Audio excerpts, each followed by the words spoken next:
All right. LDBC, there's your boy, Coach Sheldon Harrison. You're live on the Coach Sheldon Harrison Combat Sports Show Live. Okay, had a long-time subscriber. You know, she's a female. And not going to say her name just out of, respect for her privacy. I got a long email, and I read every word. You told me to respond either by video or by just responding back to you in email. And I chose video because I'm just typing. I can't sit there and just type long sentences. I don't know how y'all do it. I don't know how some of y'all people do it. I don't get it, man, but I can't do it. So I chose to respond by video.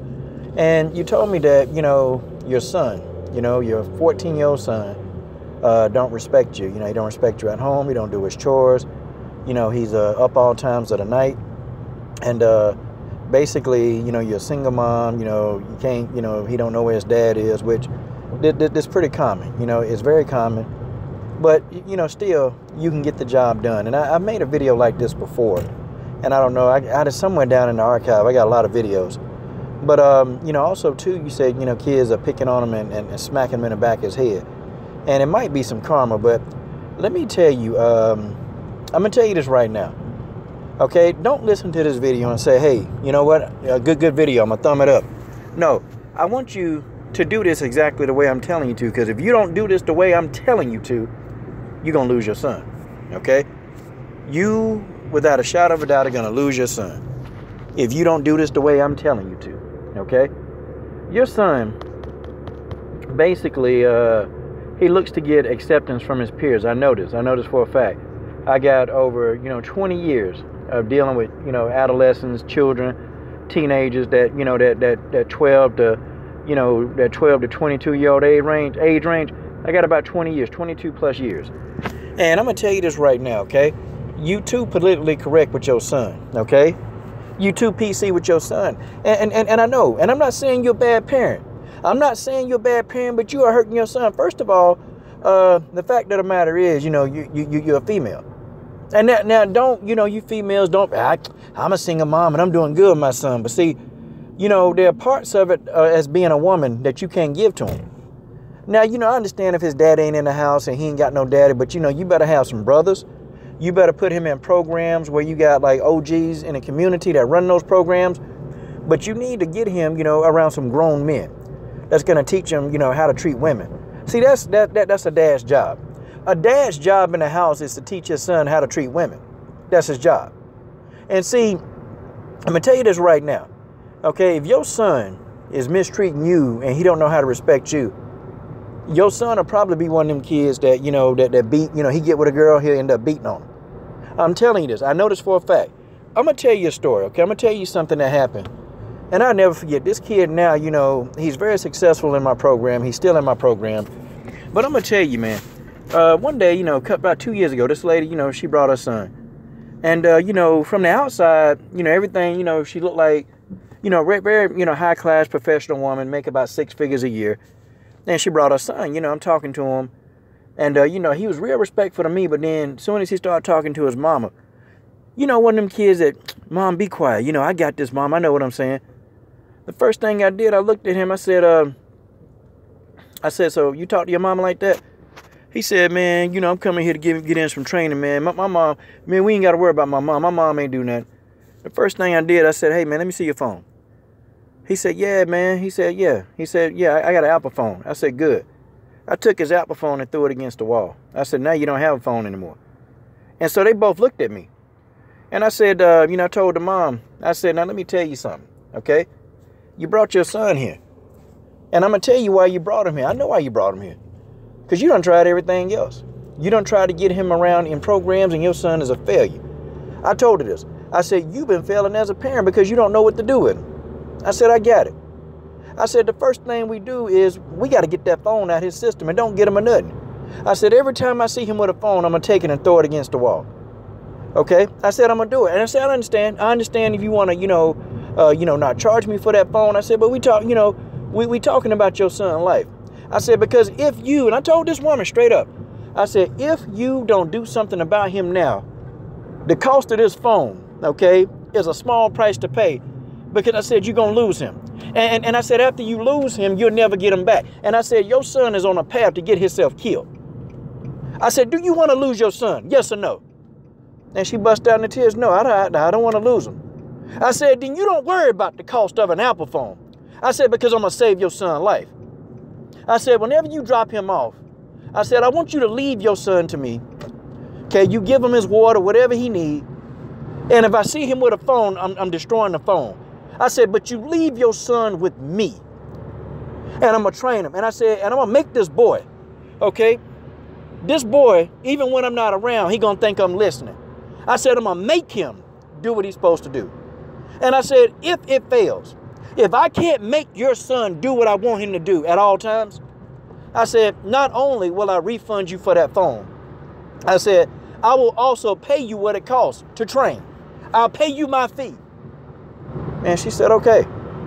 And I said, I want to see him 6 days a week. And I said, on day 7, I said, I want you calling me and putting him on a phone with your phone. Not his phone, your phone. And I said, cut his phone off. So this mom, you know, she was very receptive, man. And a shout out to that mom. Shout out to that mom. She cut his phone off. He ain't have no phone, okay? He ain't have no phone. And I said, the next thing you gonna do, I want you to get him a uniform. And I said, get him a uniform. Get him a uniform for 5 days of the week. He gonna wear the same thing every day of the week. I said, he don't have no more clothes. I said, take all his clothes and donate them. So this mom, she took his clothes, she donated them. And I'm gonna tell you why, man, I had to go in, because see, this boy, and I feel these spirits and I feel them all the time. And I'm telling you something, Mom. I feel that same spirit. And I don't know if your son has physically attacked you, but I tell you what, these are the type of young boys that they're going to be physically aggressive towards women, and they're going to beat you.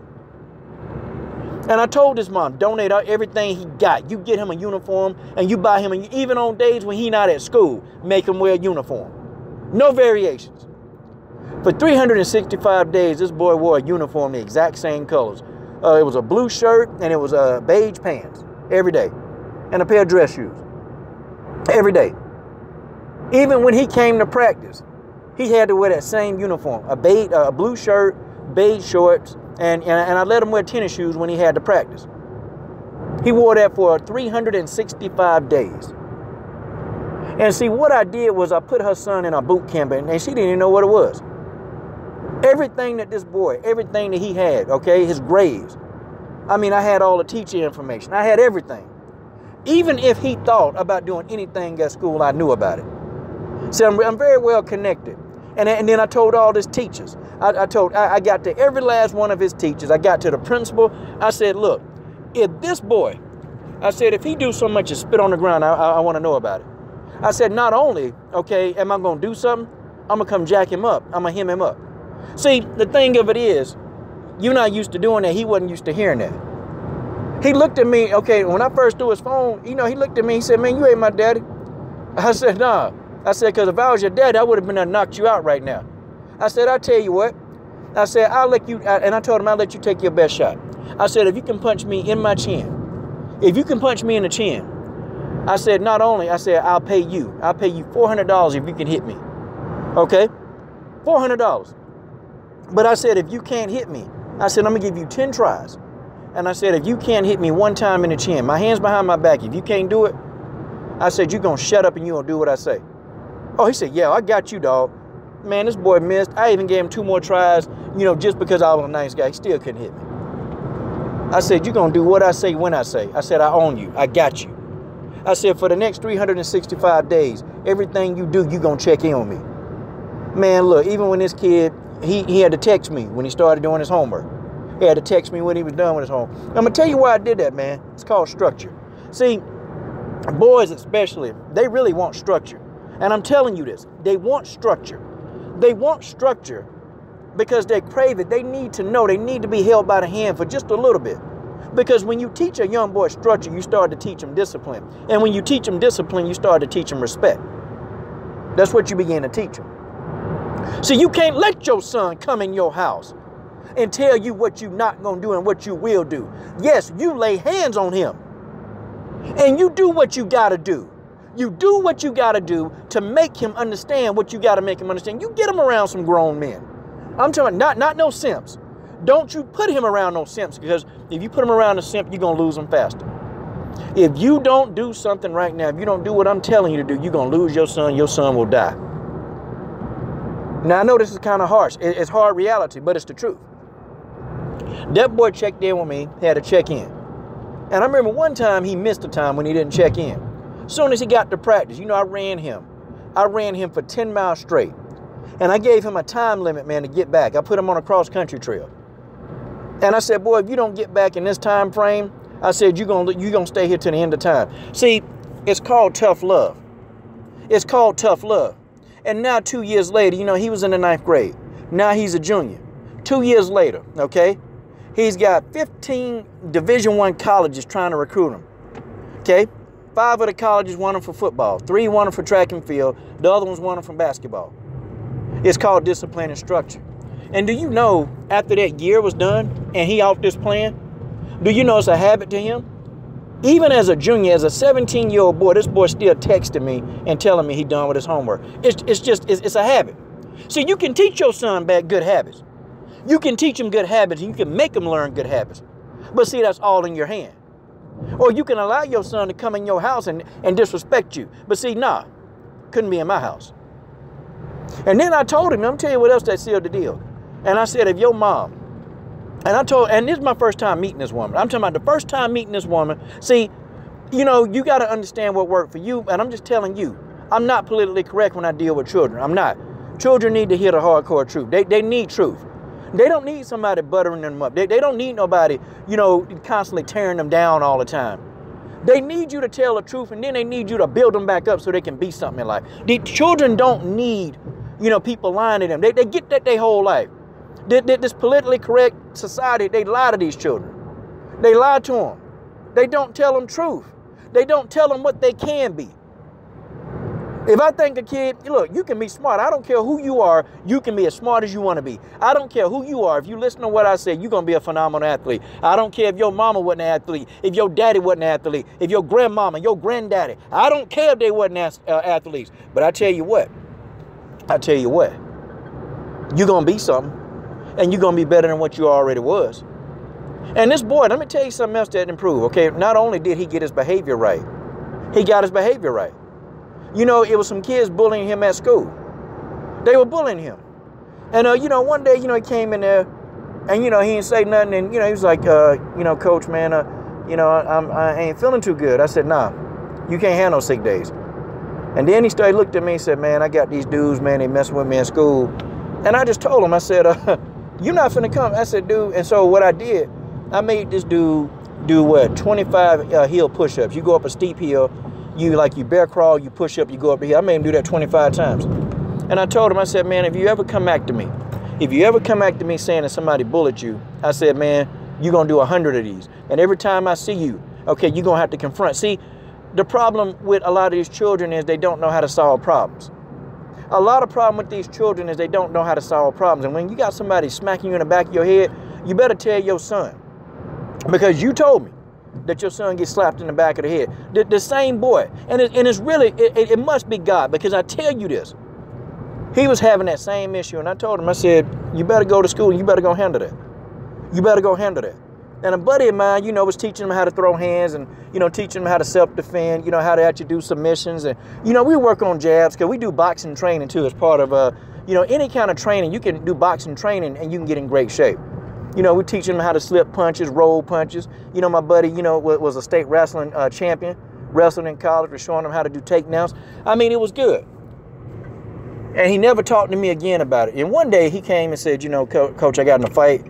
You know, the same guy was slapping me in the back of my head and I put him out.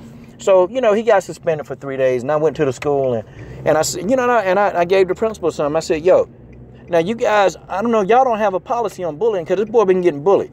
I said, have y'all ever tried to investigate why this boy act like this? Why he come to your school acting like this? I said, man, this boy been getting bullied, man, for over, 8 months in your school. And it's been reported. I said, so you're not finna give him 10 days out of school. So they gave him 3 days, and and during this time, you know, he just went to work with me. You know, he went to work with me for that time. But I'm gonna tell you this: you can't play with your son. Excuse me, you can't play with him. You cannot take a politically correct, and you know, and you were saying that you scared to spank them because you can't hit them and they'll come take them. Well, let them take them. Matter of fact, let them take them and put them on out the house. If your son's stupid enough to call a DSS, let him take him, because see, he can't run your house. Your son can't run your house. He cannot run your house. Now, I'm not condoning you beating him. See, no. We're not talking about beating your son. But what we're talking about is making him understand authority. See, the problem with a lot of these problem kids is they don't understand and they don't respect authority. And when they are respective of authority, guess what they do? They become disciplined. They become respectful. They start doing what they're supposed to do in the comfort of their own home. But see, you can't make your son respect you and you trying to be his friend. That's just not going to work. And if you one of those mama that you got to picture him as your screensaver, you better take it off. I know a lot of women like that. They got a picture of their son on their screensaver. They want to give their son everything they didn't have instead of giving him some discipline and tough love. I'm a person from a school of hard knocks. I might come on here and tell you some of the compelling stories, but I'm going to tell you, I'm from a school of tough love, okay? I'm from tough love. I don't give kids stuff they don't work for. I don't tell them something that's not true. I don't lie to them. I don't tell them something that they can't do. I don't do that. I give these kids, I give them the motivation to do what it is they need to do, but it comes through discipline. You're not going to get your son back unless if you stop, nickel and diming and sissy-footing around. You're not getting him back. And I'm telling you, you better do this the way I'm telling you to. It better be tough love. You got a phone, take it from him. Take it from him. But I tell you what, that boy now, 2 years later, he got, he got so many colleges after him now. And you would have thought 2 years ago, this boy was on his way to the darn cemetery. Now he on his way to college. You see, I'm going to tell you, discipline will save you. Structure will save you. Hope will save you. It'll save you. It'll keep your kid from getting inside the coffin. But see, you got to be willing to take a chance. Your son might call DSS on you, but see, you look back and you think, if he do that, then at least you're sticking to your guns. You don't let no child who don't run nothing, don't pay nothing, ain't doing nothing, and come in your house and then think that they're going to do what it is they need. No, you don't let them do that, and you don't help them when they're rebelling. You don't help them when they're rebelling. Because when they rebel, then that shows that they don't have any respect for you. And when you keep helping them, let me tell you something. They don't listen to you. They're not listening to you. See, when you say, I'm going to do this for you and do that for you, when they're rebelling against you, they're not listening to you, okay? They done turned you off. Because you keep yelling and yelling at a kid and yelling at a kid, eventually they're gonna turn the radio volume down on you and they'll no longer hear you. Your son, he's tired of all your sermonettes and he's sick and tired of you preaching and praying every day. And no, he don't want to hear that no more. And if you take him out somewhere, he's just gonna ask you for the money and then ignore you for the rest of the day. Your son don't want, let me tell you, your son he craves for structure. He wants discipline, and you got to be the one to give it to him. It's not gonna be easy. See, I told y'all the short version of this boy. See, I had to do stuff. But see, when you're on a mission to save somebody who actually got a future, and I can see the future. Some kids I can't see a future in. And I still work hard for them, but some kids, I know they just not gonna change. I don't care what you do. But see, when you got a kid, when you know for a fact they can change and you see it in them, then you go that extra mile. I didn't tell you the constant calls I got at 1 in the morning and I had to go by his house and, and I had to snatch him up. See, that's what it's called, tough love. It's called tough love. And unfortunately, this boy daddy failed him in the beginning. This boy daddy failed him in the beginning. And see, this is what happens when these men leave the home, but that's okay. That's okay. If the man ain't in the home, you got to improvise. You can't do what a man do. You can't. But you get him around strong men that can help you. You get him around strong men that can help you. That's what you do. Okay? You don't give up. You don't lose hope on your son.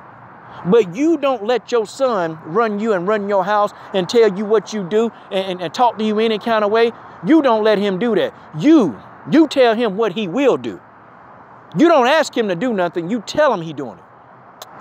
And you instill a sense of respect and discipline and not even so much fear. Your kids, they're supposed to fear you a little bit, but they're not supposed to be terrified of you, okay? They got it because if they fear you all the time and they're terrified of you, they can't respect you. You got to ease up, but see, the hard work, you got to do the hard work first. The hard work is you got to get him to respect you. No more of him coming into your house, take his phone and destroy the phone. Take his clothes, get his clothes out of there. Okay, you send him to school, and I promise you, every day, same clothes, same uniform, wash it, or, get him like the same color every day, make him wear it. Don't give him nothing. He don't need a phone. Everything he do, you monitor. You don't get off, you stay on his neck. And I'm talking about you stay on his neck until he can't even breathe. And then when he starts showing a little bit of humility, that's when you start to show him love. You need to show him tough love. See, it's been a lot of, taking him out, buying him shoes, and it's been a lot of taking him out and getting him this and buying him snacks and all this other stupid stuff that y'all parents like to do. But the main thing that you forgot about is how to spend time with your son. Your son wants to see you. He wants to spend time and he wants structure. See, when you give your kids gift for the lack of personality that you don't have, guess what they do? They start acting out for attention. But you do this the way I told you, I guarantee you, he'll change. And if that don't work, send his butt, pack his stuff up and send him to the coach. I guarantee you, he'll come back a brand new son. I'm done.